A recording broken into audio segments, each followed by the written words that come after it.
Kris, you want to do the intro?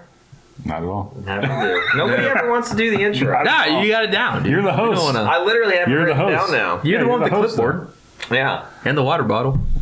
That's true. All right, everybody, welcome back to another Field of Food Table Talk, Season 5. We were very wrong the last time we recorded this. We were actually 2 seasons behind, so welcome to Season 5.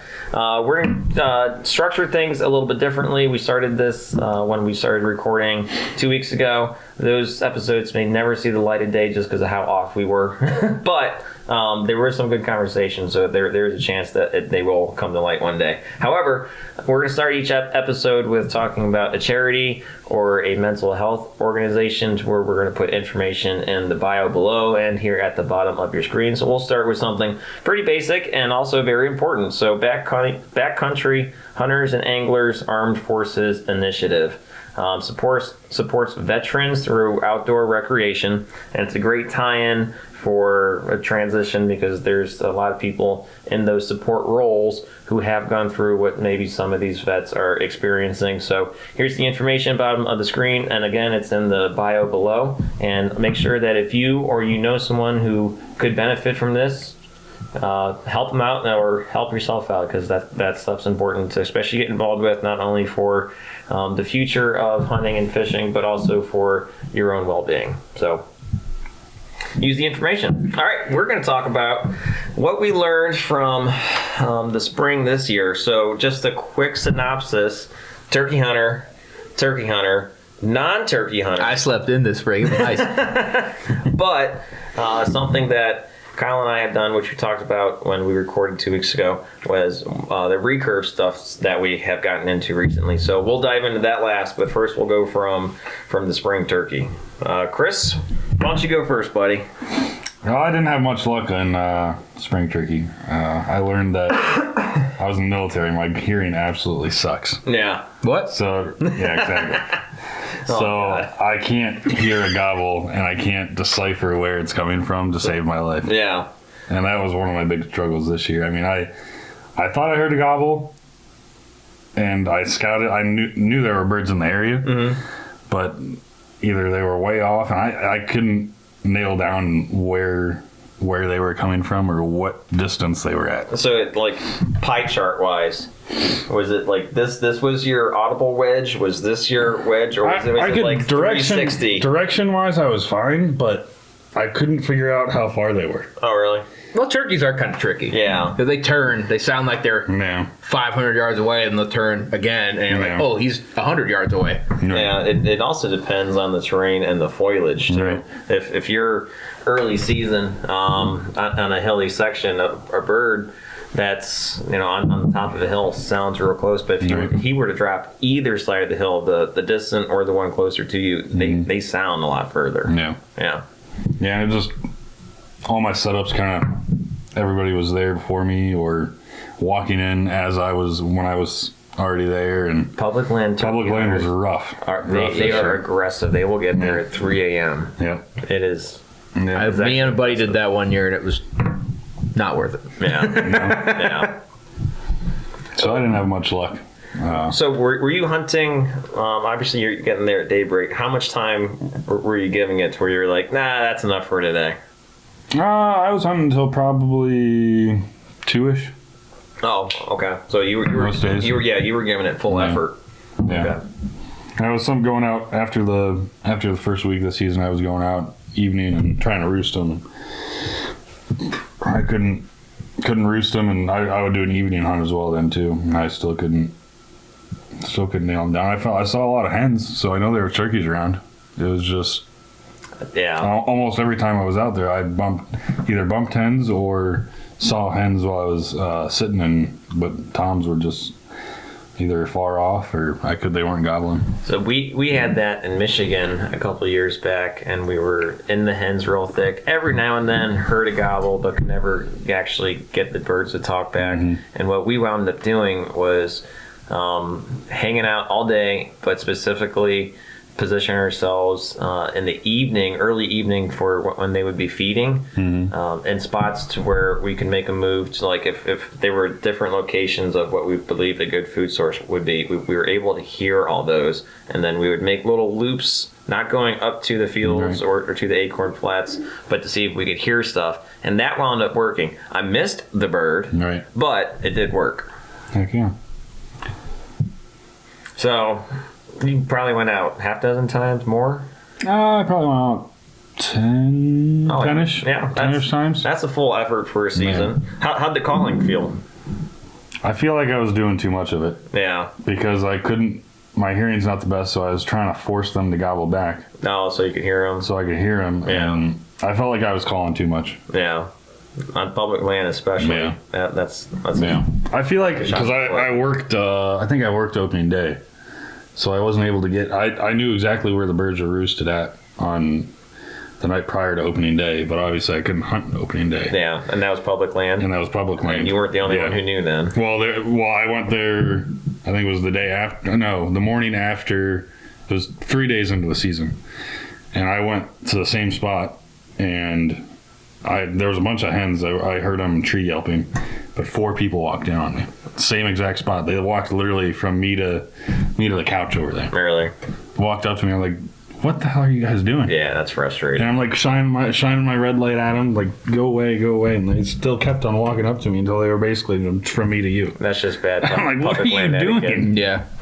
What are you doing? Yeah, if like, I get it, it's public land, but yeah, but if you're not the first one in the parking spot, which I know, I know where you were hunting. They passed me too. They drove past my truck to get and parked like within 50 feet of where I was at. Oh, no kidding. Yeah. Yeah. It just drove me nuts. That's just bad etiquette. Yeah. Like, the proper thing to do is to see someone's truck parked there. Go to That's your what I next do. spot. Right. Yeah. Just keep going down the road. Nope. I've drove a long ways on birds I thought were, like, you could fire up the oven before we even left the house, and then you get there and you're like, oh, there's somebody already there. Yeah. Right. Yeah. Well, that's 2 hours for this. the spot that we had them gobbling last year. There was trucks parked there all season. I never even got up to that spot. No. That we were at last year. Because every time I went out there was a truck parked there. Yeah, that used to be a little secret hidey hole. Yeah. We did our squirrel hunting. It's a lot more popular than it was last year. I didn't run into anybody last year there. No. Not one Nobody. person for like 3 weeks. So there were boot tracks and stuff there last year, but there wasn't a whole lot of, we never ran into anybody, one, squirrel hunting in the fall, or two, bird hunting. Even when we went, we went 3 times. Squirrel? Yes, out there. So it was September, early October. We went 4. I think no, I went 3. Late season stuff too. Yes. Okay, yeah. The time, it was me, you, and Nick. Remember, it was... That was January or December. Yes.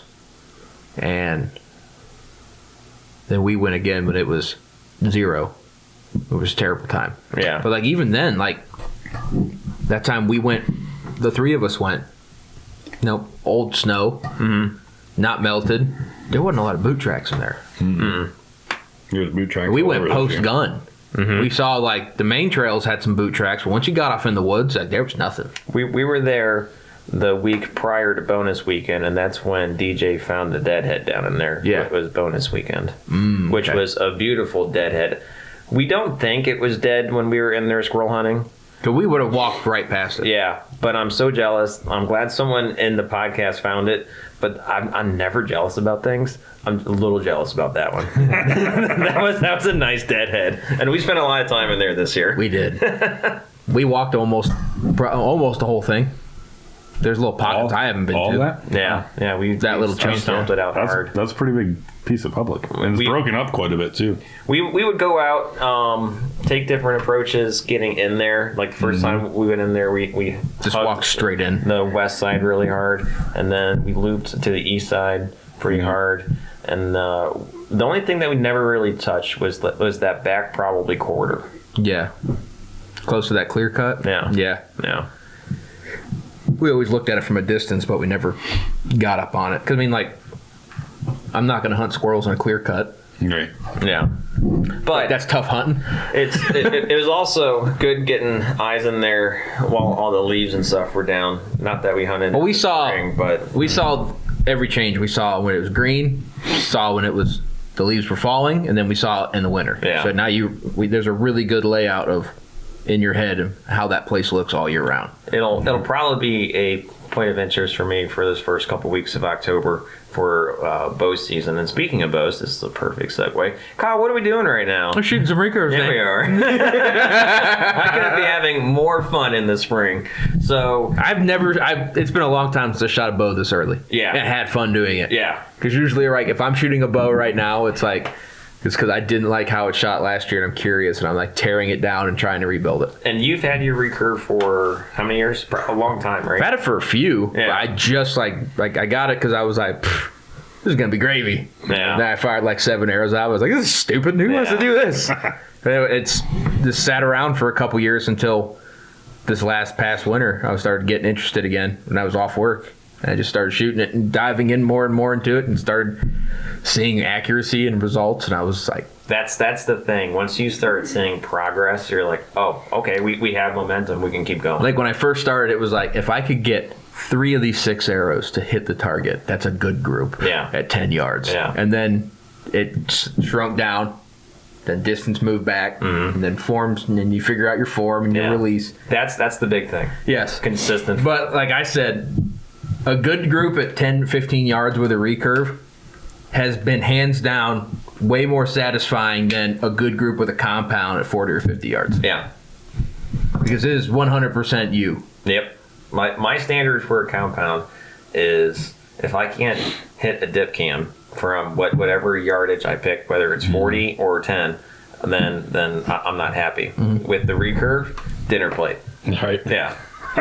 But it's as the time's getting longer that we've been doing this. Yeah, your standards are. It's shrinking. Like now at 20, I'm frustrated if it's not like a serving plate, not a dinner plate. I want a little bit smaller. Like but my a rule month of ago, thumb- I'd have been happy with a 9-inch group. My rule of thumb is like if I can fit my group in my hand, Yeah. I'm happy with that. Yeah. Which, that's probably 4 or 5 inches, something like that. You have big bear mitts, maybe 6. 4 or 5 inches. If I can fit it in my hand, because my uncle always said, he's like, you get your hand like this. He's like, that's a good sized deer.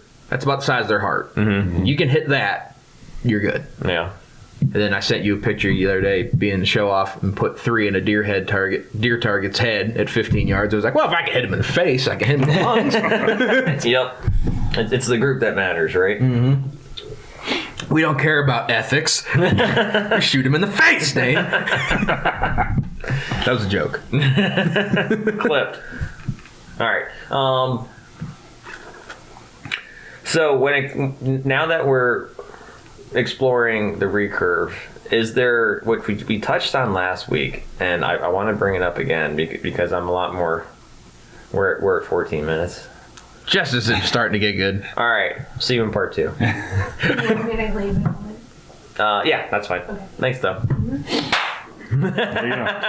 I'm figuring stuff out. Yeah. I'm learning.